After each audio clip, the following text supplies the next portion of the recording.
അമ്പരപ്പിക്കുന്ന ഒരു കണക്കാണ് പുറത്തു വരുന്നത്.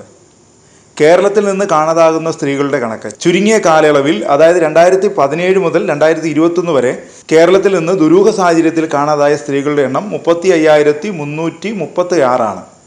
ഇവരിൽ 170 പേരെ ഇതുവരെ കണ്ടെത്താൻ സാധിച്ചിട്ടില്ല. ഇത്തരം കേസുകൾ ഒളിച്ചോട്ടം, നാട് വിടൽ എന്നിങ്ങനെ എഴുതിത്തള്ളുകയാണ് പോലീസ് ചെയ്യുന്നത്. 2021 ശേഷമുള്ള കണക്കുകൾ പോലീസ് പുറത്തുവിട്ടിട്ടുമില്ല. ആലപ്പുഴ മാന്നാറിലെ ശ്രീകലയുടെ തിരോധാനവും അതുമായി ബന്ധപ്പെട്ട സംഭവങ്ങളുടെയും പശ്ചാത്തലത്തിലാണ് ഈ കണക്കുകൾ അമ്പരപ്പും ആശങ്കയും ഞെട്ടലും ഉണ്ടാക്കുന്നത്. അതോടെ കാണാതായ കേസുകളിലെല്ലാം വിശദമായ അന്വേഷണം വേണമെന്ന ആവശ്യവും ഉയരുകയാണ്. പ്രതിവർഷം ശരാശരി 984 പെൺകുട്ടികളെയാണ് കാണാതാകുന്നത്. ഇതിൽ 922 പേരെ വരെ കണ്ടെത്തുന്നുണ്ട്. ഏറ്റവും കൂടുതൽ കാണാതായത് അന്യസംസ്ഥാന തൊഴിലാളികളായ സ്ത്രീകളെയാണ്.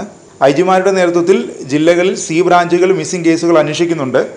എന്നാൽ അന്വേഷണത്തിന് വേഗത പോരെന്നും കാര്യക്ഷമമല്ലെന്നുമുള്ള പരാതി ഉയരുന്നുണ്ട്. പലപ്പോഴും ഭർത്താവോ ബന്ധുക്കളോ നൽകുന്ന മൊഴി വിശ്വസിക്കുകയാണ് പോലീസ് ചെയ്യുന്നത്.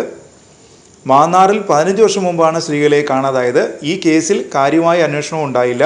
പലപ്പോഴും സ്ത്രീ മറ്റൊരാളുമായി ഒളിച്ചോടിയെന്ന മൊഴിയാണ് ഭർത്താവോ ബന്ധുക്കളോ നൽകുന്നത്. ഇത് വിശ്വസിച്ച് കാണാനില്ലെന്ന് പരസ്യം നൽകി കേസ് അവസാനിപ്പിക്കാനാണ് പോലീസ് പലപ്പോഴും ശ്രമിക്കാറുള്ളത്. ഉദാഹരണത്തിന് കൊച്ചി എടവനക്കാട്ടെ കേസ്. രമ്യ എന്ന സ്ത്രീ മറ്റൊരാളോടൊപ്പം ഒളിച്ചോടിയെന്നാണ് ഭർത്താവ് സജീവൻ പറഞ്ഞത്. എന്നാൽ സംഭവിച്ചത് എന്താണ്? രമ്യയെ കഴുത്തിൽ കയറ് മുറുക്കി കൊലപ്പെടുത്തി വാടക വീടിൻ്റെ മുറ്റത്ത് കുഴിച്ചിട്ടിരിക്കുകയായിരുന്നു. സ്ത്രീകളെ കാണാതാകുന്ന സംഭവങ്ങളിൽ പോലീസ് അന്വേഷണത്തിലെ കാര്യക്ഷമത ചോദ്യം ചെയ്യുന്നതാണ് മാന്നാറിലെ ശ്രീകല കേസ്. 15 വർഷങ്ങൾക്ക് ശേഷം കേസിൽ നിർണായക വഴിത്തിരിവ് ഉണ്ടാക്കാൻ കഴിഞ്ഞു.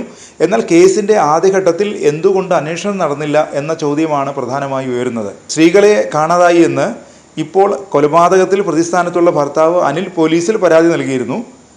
അന്ന് കാര്യമായ അന്വേഷണം നടത്താതെ കാമുകനോടൊപ്പം പോയി എന്ന മൊഴി വിശ്വസിച്ച് പോലീസ് കേസ് അവസാനിപ്പിച്ചു. ഇലന്തൂർ ഇരട്ട നരബലി കേസിലും പോലീസിന് വീഴ്ചയുണ്ടായി. 2 സ്ത്രീകളെ കാണാതായിട്ടും പോലീസ് കാര്യമായ അന്വേഷണം നടത്തിയില്ല. ലോട്ടറി കച്ചവടക്കാരായ തമിഴ്നാട് സ്വദേശി പത്മയും വടക്കാഞ്ചേരിയിലെ റോസ്ലിനുമായിരുന്നു ഇരകൾ. 2022 ജൂണിലായിരുന്നു റോസ്ലിൻ നരബലിക്കിരയായത്. റോസ്ലിൻ്റെ മകൾ പോലീസിൽ പരാതി നൽകിയെങ്കിലും കാര്യമായ അന്വേഷണം ഉണ്ടായില്ല. ആദ്യ നരബലിയിൽ പിടിക്കപ്പെടാതിരുന്നതോടെയാണ് പ്രതികളായ ഭഗവത് സിംഗ്, ഭാര്യ ലൈല, മുഹമ്മദ് ഷാഫി എന്നിവർ വീണ്ടും നരബലി നടത്തിയത്.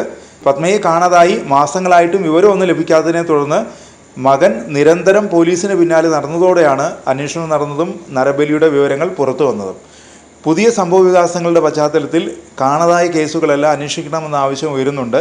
മാത്രമല്ല, ഇത്തരം കേസുകളിൽ പോലീസിൻ്റെ അനാസ്ഥ അവസാനിപ്പിക്കുകയും വേണം എന്ന ആവശ്യവും ഉയരുന്നുണ്ട്.